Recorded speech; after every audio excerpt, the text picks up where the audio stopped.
Lee Michelle says online rumors she can't read or write wouldn't be the case if I were a man. I went to Glee every single day. I knew my lines every single day. And then there's a rumor online that I can't read or write? It's sad. It really is. I think often, if I were a man, a lot of this wouldn't be the case. I never learned to read. Episode 3 starts with Jennifer going to confront Tim Roth after his escape. This introduces Wong in our next fourth wall break. To be fair, this is the best use of it so far, where she has to acknowledge the fact that she's not even a character in her own show. Alright, more bad social media commentary and parody, since this has all been done before, and then, is it just me, or does the CGI get worse every episode? 25 million an episode, folks. Where's it going? More shitty banter, nonsense, and at this point, caring is getting hard. Megan the Stallion gets brought up, and then Wong shows up, revealing that it was his fault Abomination escaped from prison. So far, an issue I have with this show is individual episodes don't seem to have a consistent thematic element. There's no connection between the elf storyline and Jennifer's case, at least thematically. So the cutting back and forth creates no momentum for me. Why are we spending any of our time with useless supporting characters that I don't really care about? We don't know any of these people really, and it takes away from the stuff that's actually interesting and actually working. I really do like the scenes with Jennifer and Blonsky. There's actually, dare I say, a show here? One where Jennifer has things to do? This trial scene isn't bad. It's never funny or clever, but it has a nice flow overall. Wong even shows up to testify, and then we cut back to the story and characters we don't really know or care about that much. I do like the judge in this scene, though. Blonsky turns into Abomination to prove he has control of himself and isn't a threat to others. They bring up a Mafia hit gone wrong. This is a reference to the John Byrne comic the series was mostly influenced by. Speaking of that, so I'd like to address a few comments that were on my previous She-Hulk video, and without being too mean, explain why the people who said certain things to me, or just this general coping that I've seen with this show from fans of it, and just kind of talk about why you're coming from a wrong place. It's almost this attitude of, we're not allowed to say critical things about it, and then if we do, it's because we have some like lack of understanding or we have some kind of bigoted perspective. Now, to be fair, this comment here doesn't say that, but I still want to bring up their point and counter it and kind of disprove it on some level, even though I think what they're saying is a little bit fair. So I watched your video as unbiased as I could. Well, first of all, that's not a good way to start a comment. You saying that I tried to watch it as unbiased as I could lets me know that you have an incredible bias towards the show, and you didn't watch this very unbiased. Like, you're acknowledging it, but it immediately makes me suspicious of the fact that you really just watch this to see, like, oh, well, what's he gonna say that's negative that I'm not gonna agree with? And I don't think you actually took any of the things I said to heart. And all I could get out of your analysis is you don't understand the concept of She-Hulk at all. I'm not above criticism of these shows, but if you're going to do so, then go deeper. That's why YouTube content like Screen Crush is so successful. They have researched the history of the character and concept throughout its history to give a proper criticism analysis. Now, I don't know if criticism analysis was the best way to word that, but I'm not here to nitpick. So let's address the Screen Crush thing first before we get into me not understanding the concept of She-Hulk, because I guess it's so complex and hard to process that I can't even understand what it is. So I went to go look at Screen Crush's videos, and they do have a lot of subscribers and views, so I was very interested. In fact, the guy in the video that I clicked on is sort of dressed like a clerk at a video store, sort of like my avatar. And I thought, hey, all right, I can't wait to hear this informative opinion about the history of She-Hulk and using that to create like a criticism analysis about the show. So in this video, he talks about the fourth wall in the comic books. But he doesn't really talk about the use of the fourth wall in the comic books. He talks about what is the fourth wall. He literally spends, I'm not joking, the first few minutes of this video explaining what the fourth wall is to you like you're a child that doesn't understand this very basic concept of somebody talking to you, the audience, by acknowledging the camera. Now, the fact that he has to explain this to his audience, I think gives me some insight into the person who left this comment. Beyond that, though, I can accept that. Okay, you're going to pace your video out a little bit by explaining something that's unnecessary to explain that you could only really dedicate 20 seconds to of any value, but you drag it out for 2 minutes. But no, Screen Crush goes beyond that. They then have a theory that Jennifer in this universe might have become such an advanced being that she has an understanding of the universe. She is awake now. They even cut to the What If episode with Ultron and the Infinity Stones. So they go into this crazy theory that's very stupid, not interesting, and is completely for like normies who watch the film theory type videos that suck. Where it's like, well, she's become an interdimensional being that's aware of her existence in an ever expanding universe. So her talking to the fourth wall isn't just a writing gimmick that's been around a long time that they're just using here. No, it has a deeper existential meaning behind it. And everybody in the comments is kind of like making fun of this. And it's clear that this video is a lot of fluff. Now, I watched a couple of the other videos and they're slightly better, but this is generally the idea here. They don't really use the history of the character and the sources of the things they're talking about to give some deeper analysis or context of everything they're talking about. They just come up with these really like offhand, stupid ideas and then throw that into the video while giving you a Wikipedia article's worth of information that's supposed to somehow be enlightening. I mean, I guess if you don't know anything about She-Hulk, it can be kind of entertaining. I gotta say, when I read the comment, I really thought that Screen Crush's video was going to be better than this. So, once again, I'm really trying not to be mean in this video. I'm trying to be a lot nicer than I've been with some of the other videos I made recently. Because I don't want this to turn into a thing where I'm just attacking people all the time. But I would just say to the person who left this comment that what you said about Screen Crush and act like that somehow has more value or depth than what I do in my videos. That's just ridiculous, and you're absolutely wrong in my opinion. Beyond that, let's go into I don't understand the concept of She-Hulk at all, which is a comment that I got from several people who are fans of the comic. They told me that I don't understand the comic or I've clearly never read it, and this is very, very loyal to it. I thought, okay, maybe you're right. Now, I have read She Hulk comics, and I thought maybe I understood the premise of it, but hey, whatever. So I went to Google what was the inspiration for the show from the perspective of the writers of it. And in an interview, they said that it was mostly the John Byrne run, the sensational She Hulk. So I went and read pretty much every issue of that run or of that comic on, well, I don't want to say I did it legally, but I did it legally. And it was really funny to me early on that she's just She Hulk, and then she talks about how she became She Hulk. And there's a quick flashback where she's in the car accident, and it is a mob hit. It isn't just a random alien showing up. So she doesn't die. Bruce has to do an emergency blood transfusion. Now, what did I say again about episode 1? I mean, I have a few suggestions. I don't know, maybe she has a rare disease, and Bruce Banner figures out the only way to cure her is to use some of his blood and some of the experiments and technology that he used to become a Hulk. But the side effect of that is that she, goes in and out of a Hulk form. That might have been cool. I don't know. Or you could even keep the car crash, but you don't have to do it the way you do it, especially with the alien spaceship showing up. Even if they do something more with that later, it's still just very sloppy and has no setup. Once again, nothing's building up here. Things just happen. Huh.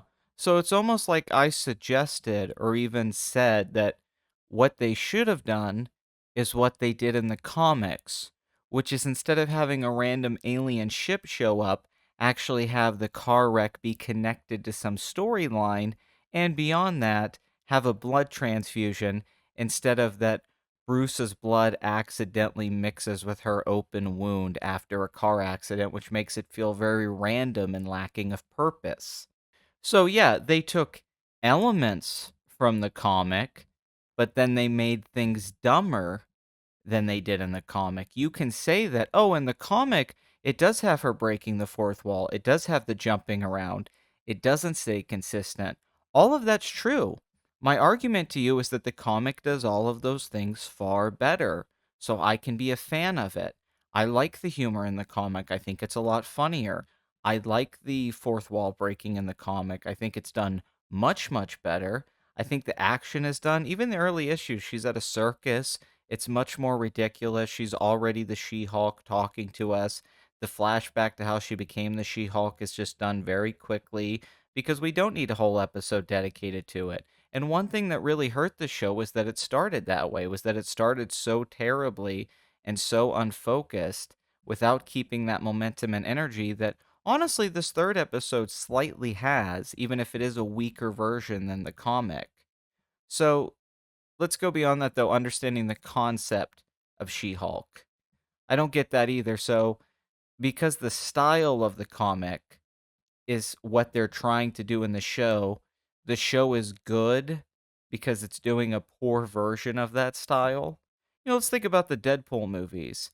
Those are basically the comics. But the Deadpool movies are well written, well directed, have good action scenes, have mostly good acting. I don't think they're perfect, but they're not only a good representation of Deadpool, they're effective superhero movies.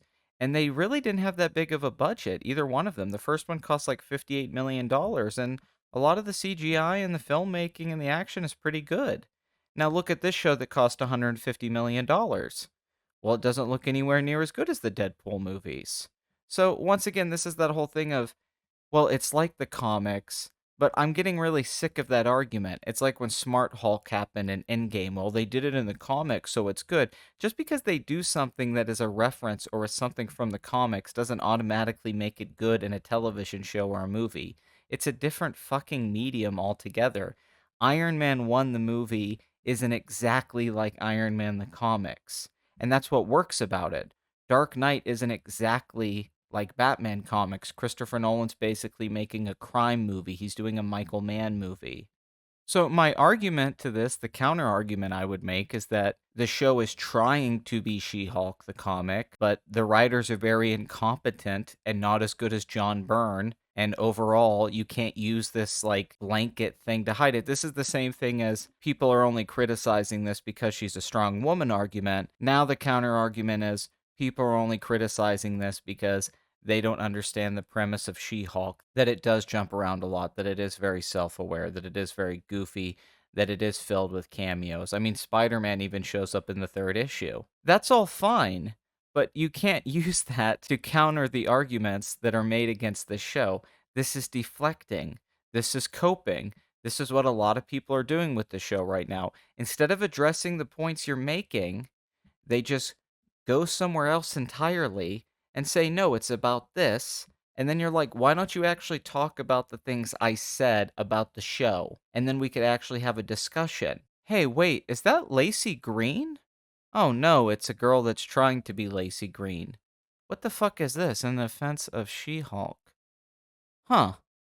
Honestly, basically the argument she makes in this video is why can't you let people enjoy things? If you don't like everything in the MCU and you're not part of the audience that this particular show was made for, why can't you just not criticize it and leave everybody alone so we can all have a good time and feel great about it? Why the fuck are we back in 2016? Why is this girl talking, making a video in a format, and trying to do something that was big in 2016? This is Anita Sarkeesian. This is Lacey Green. I need to tell this content creator right now. She's never going to watch this video, but I just want you to know everything that you believe in philosophically and what you're trying to do was debunked, mocked, or destroyed years ago. I know you're younger, so maybe you forgot about things that are cringe now, like the skeptic community and all that crap. And I don't really blame you for not knowing much about it. But honestly, mansplaining, catcalling, talking about, inequality with men and women in media, talking about toxic masculinity in media. It's not a good path to go down. Unless you're doing this as bait because you want like EFAP or other people to do live streams about it so it can get you more attention, which I think is probably what you're doing, but I'll give you the benefit of the doubt. Having said that, though, you can't just make this thing where it's like, you're not allowed to talk about this thing negatively because that's your problem. And a lot of these things make us feel good. Well, just talk about you liking the show and why you like it in the same way that we talk about why we don't like the show. Okay, I said my piece. I never said that you couldn't like the show, and I never said you couldn't make positive videos. Just make a positive video defending it.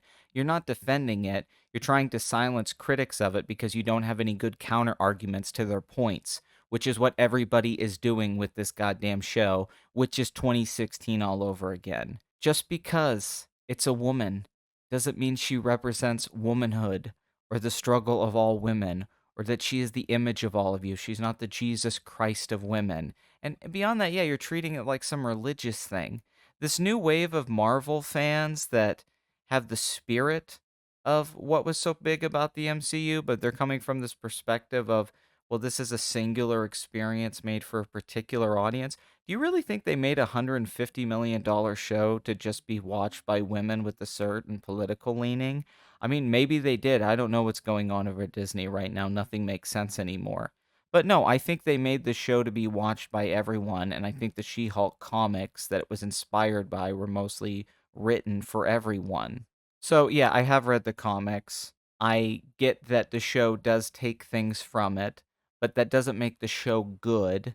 That just means you're saying, well, I like the comics, so the show's good, but you're really saying that the comics are bad because the show is bad. You don't see that. That's the irony of it, is like by making that comparison, you're, actually playing bad service to the comics. You're not actually giving them credit. You're just like, yeah, the comics are just as terrible as the show is. They're not better in any way. And beyond that, when, girls like this are making videos talking about let's defend She Hulk, all you're really doing is, once again, deflecting from the main points and trying to say it's better to not talk about it altogether. You know what? Why can't we let people enjoy things? Why can't we let people hate things? It's okay. Oh, Ryan Johnson's proud that he made The Last Jedi even more than ever. Isn't it weird that he does this right before he's about to have a movie come out, almost like he did this to get press to support it? I don't know. That trilogy that he's been making forever is apparently still in production. I just can't believe the cope with this. Like, I don't remember this with Moon Knight fans. I don't remember this when people had, some major issues with the second half of Loki, Doctor Strange 2, the Illuminati stuff, all sorts of things, the Eternals. But for some reason, people are really putting this effort into trying to defend She-Hulk because it means something to them politically, even though I would say objectively this is the worst thing the MCU has done if you're just looking at it on a surface level and you don't attach any emotions to it. So that's all I'm saying. Like, you're the ones that are being biased. You're the ones that are being blinded by it. You're the ones that are coming in with this issue. And yes, are some people exaggerating their hate for this, get a confirmation bias, and grow their audience? Yes, that's absolutely true. But I go with points, and I would say the negative points against the show have been so much more valuable and solid as arguments than any of the positive points I've heard for the show. Make better arguments. Don't try to silence the people that say bad things about the stuff you like. All of our characters meet up at a bar and connecting the A and B story. Nice. Well, if we acknowledge it, then we can get away with pretending this subplot has any purpose. But hey, at least we're actually getting the attorney at law show we were promised. It almost feels like this could have been the first episode of the show, as very little that came before really impacts the enjoyment of this episode. Like, I could have just watched this and not had any context, and I think I would have had a better time than having to sit through two really terrible episodes. You know what? Maybe I've been too harsh on this show. Sure, the tone is still flat, the comedy lacks wit, the performances are mostly lazy, but this isn't so bad. This is probably the closest to capturing the She-Hulk comics, right? She even has a fight scene at the end. Good job, team. I'm glad the creatives didn't add something cringe that could bring the whole episode down. Aw, fuck.